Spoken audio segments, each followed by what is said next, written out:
Rồi nhớ xem nha. Ok, đó study research nè, mình xong luôn rồi nè. Rồi, mình hoàn thành ở đây nè đúng không? Bữa mình dừng lại ở đây. Ừ. Enter. Okay. Now let's continue with 3B.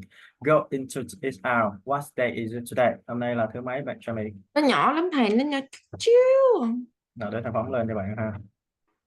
Nhỏ siêu rồi, sau này nó khác rồi ta. Nào để thầy phóng lên này. Có gì đâu, bình thường mà. Không, em vẫn thấy nó nhỏ siêu. Rồi, bạn thấy được chưa? Ừ. Okay. What day is it today? Hôm nay là thứ mấy cho mình? Today Wednesday. Wednesday. November 6th and 2024. This is 3B. Go in, out, to eat. Rồi, cái này có nghĩa là đi ăn ở ngoài ha. Going out to eat. Or and you will write down the menu rules. This is either international coffee. Have you ever having the dinner or the lunch or breakfast in the international cafe? Bạn Jamie đã có bao giờ dùng bữa ở cái nhà hàng hoặc là cái quán quán nước nào quốc tế chưa? Nhà hàng quốc tế hoặc là quán quán quốc tế nào chưa? Quán quốc tế là quán gì? Starbucks nè. Starbucks hả? Right. This is international cafe and it also sell cake. Có bán bánh nữa nè để ăn trưa hoặc là có bán mì Ý nữa nè, spaghetti có bán nhiều lắm ha. Starbucks, right? Ừ. Okay. So and when we come to that, this also has some dishes like this one. Khi mình nó mua đồ nó cũng có mấy cái món tương tự như vậy nè ha. Okay. Now let's find out. Hey mate, you are in a cafe. Read the menu and decide what to order. Okay. This is appetizer. Appetizer. Did you also know this one before? Is it? Là món khai Ừ. vị ha. Appetizer. À, Okay. Sushi. Do you know this one? Sushi. rồi, biết. Yeah. I Do know. you like it? Do you like it? Sushi? Yes. Yes, of course. But in our country, sushi it costs a lot. If you have sushi in Japan, it's so cheaper. Bạn của thầy ha, mấy bạn nói á là ăn sushi ở Việt Nam đắt lắm, mà còn không ngon nữa ha. Sushi ở Nhật á, bán vừa rẻ mà vừa ngon. Ừ. Mấy bạn mời đi rất là nhiều. Okay. A selections of Japanese styles for fish on rice. Cái này có nghĩa là Ờ, những cái phong cách ăn theo kiểu Nhật đó ha, phong cách ăn của Nhật. Cái sushi này á, thực chất nó là cá sống đúng không, rồi mình ăn nó với lại cơm á. Được. Right, okay. And dim sum, do you know this one, dim sum, Sammy? I know. Yes, dim sum like in Chinese Trung food. Quốc. Ừ. Chinese. Right. Steam or fry Chinese, mấy cái đồ hầm hay là mấy cái đồ chiên của Trung Quốc nè. Ừ. Right. Ừ. Dumpling ha, dumpling meat, mấy cái đồ mà có hấp á, dumpling. Seafood, hải sản. Vegetable, rau củ quả này ha, mấy cái đồ hầm đồ hấp mà bỏ trong cái khay bằng tre á, ha. Thì that's all. Ừ. This called dim sum, mấy cái đó nó sẽ được gọi là dim sum ha.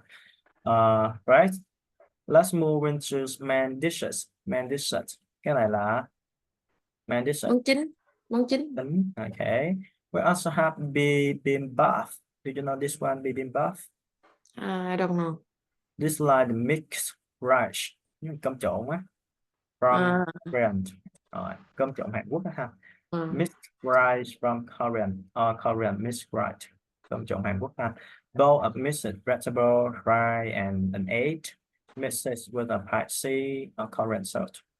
Có nghĩa là một cái tô với rau trộn nè, cơm nè, một quả trứng nè, trộn với lại cái sốt cay Hàn Quốc đó ha. Okay. Have you ever tried to make this one at your home? Sammy? Ừ? Have you ever tried to make this one at your home? Bạn Jamie có bao giờ làm cái này ở nhà chưa? Chưa. Or I also tried this one. I also tried to make this one. It's so easy. Cái này dễ ha.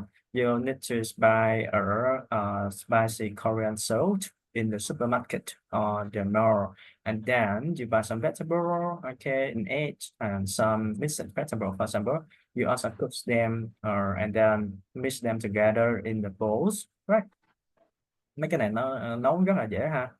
Nấu mua mấy cái nguyên vật liệu xong rồi về nấu chín lên trộn lại với nhau à, không có gì khó đó ha. Right. Chỉ có cái là cái nước sốt đó. Cái nước sốt thì nó sẽ không có được giống như là nước sốt nguyên bản của Hàn Quốc ha. Nước sốt nó là nước sốt đóng hộp đóng gói á. Cho nên là mình có thử thôi ha, thử thôi ha. Okay, the next one, hamburger and fries. Hello. Yes. So how often do you have this one, hamburger and fries? Lấy gì? Jamie có thường xuyên dùng cái này không? Hamburger and Không. fries? No. Okay. No. This is rarely, hiếm khi ha, rarely.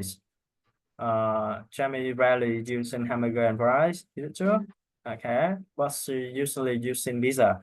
Pizza? Okay, pizza. Pizza. As well. This is a 100 piece hamburger with a lot other fries, an American classic. Cái này là 100% thịt bò với lại bánh mì, một cái bánh mì lớn ha, được kẹp chung với nhau và cùng kèm theo đó là những cái hương liệu khác và nó làm theo cái phong cách cổ điển của Mỹ ha. Okay.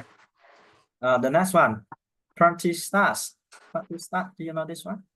I don't know. This is Mexican.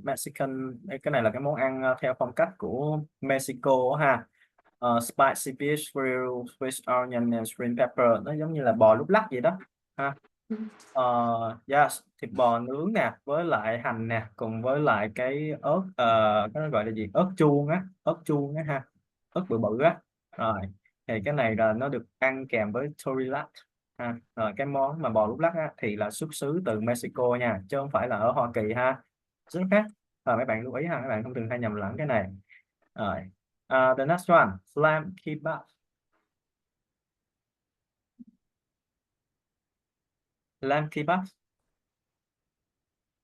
Cái gì xiên hả? Thịt xiên hả? Đúng rồi, nhưng mà nó là xiên theo kiểu Thổ Nhĩ Kỳ á. Bạn hay có ăn bánh mì Thổ Nhĩ Kỳ á, right? Kebab. Đó là cái đó ha. Spicy lamb grilled on stick. Cái thịt đùi á ha, cái thịt đùi cay được nướng trên một cái cây á, thông thường bạn hay thấy ở Việt Nam thì mình có cái cây sắt á, mình bỏ quay quay trên cái thịt đó đúng không?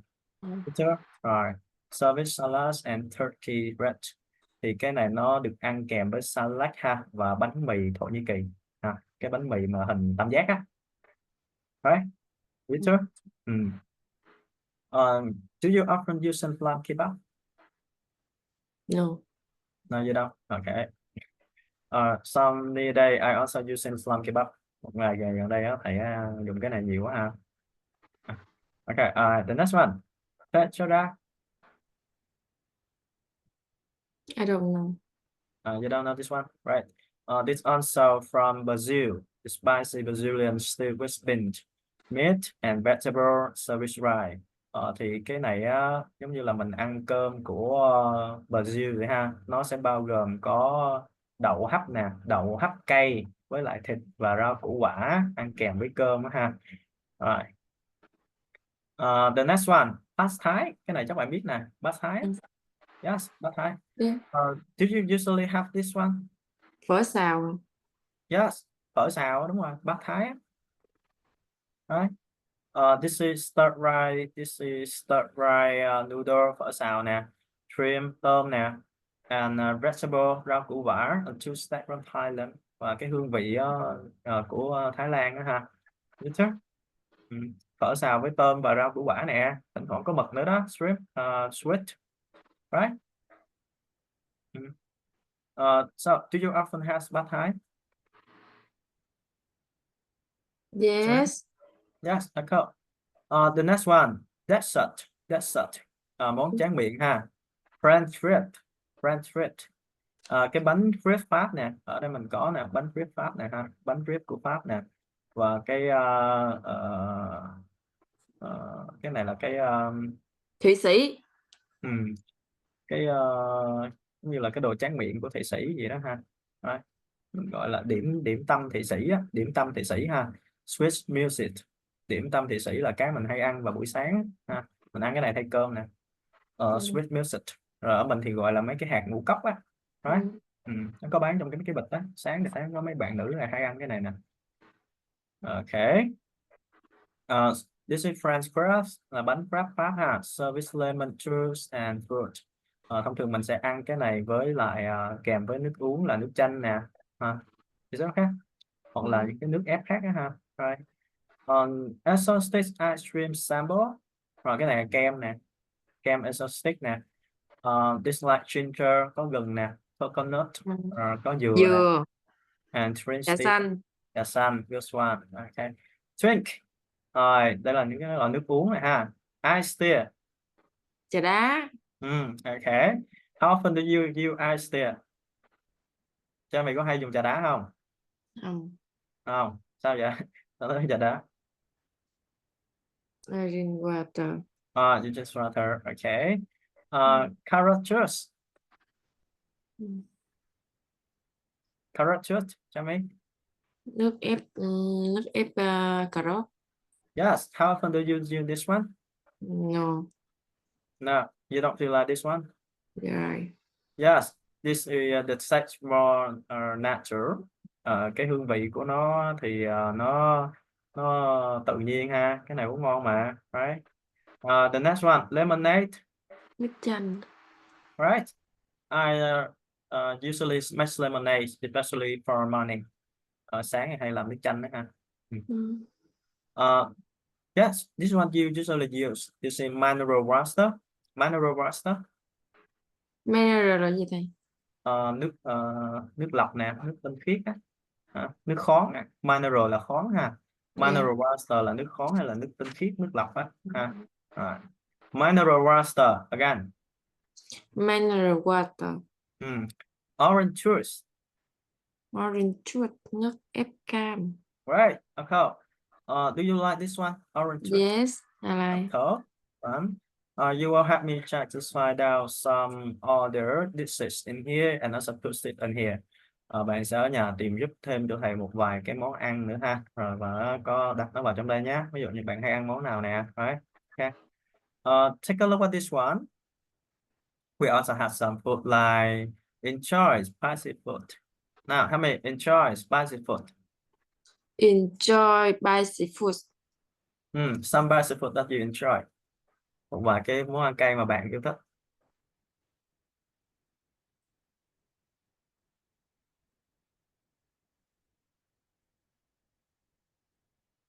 Sweet.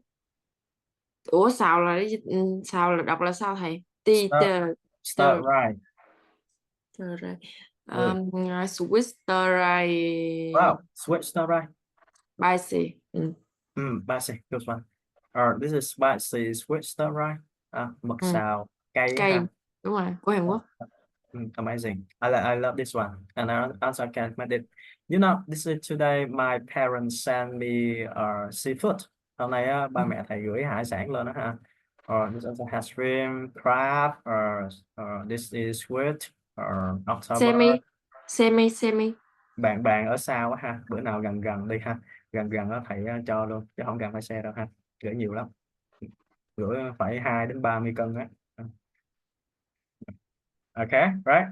Bạn ở gần đi ha, thầy cho bạn luôn ha.